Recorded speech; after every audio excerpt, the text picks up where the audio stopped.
Let me start with a question this morning. How are you with being asked by God to do new things? Do you quickly obey?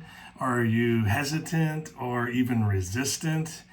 Most people struggle when God tries to lead us to new places or opportunities. In our passage, Isaiah 41:3, God reveals his work when people are willing. They're willing to follow, they're willing to obey. And so listen to Isaiah 41:3, and you're going to not get it from the beginning. I'll explain it to you.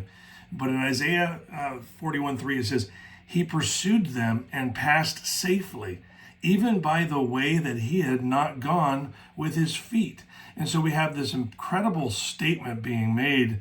And if you aren't familiar with the Old Testament, while God's people were in exile, God used a king that didn't know him, that he kind of introduced himself to take over the world at the time. Cyrus the Great of Persia.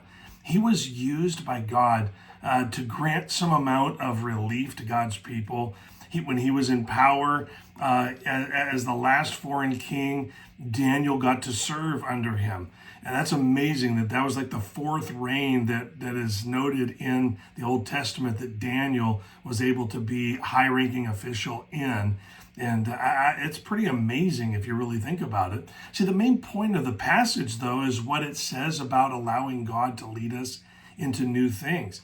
Notice our passage again. It says, He pursued them and passed safely, even by the way that he had not gone with his feet.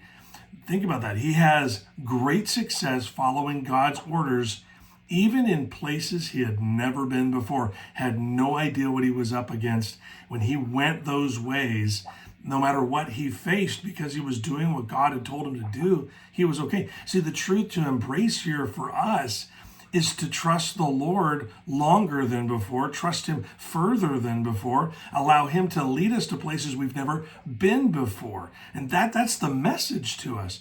Do you want to see God really work for you? Do you really want to see God do more than ever before? Then you will have to trust him with where you've never been. Think about this. Sometimes the only thing keeping us from the best that God wants for us is trusting him a little more. And I think that goes well with our past Sunday morning's message with Noah. He had to go the whole way. He had to build the whole ark before it could save his family alive.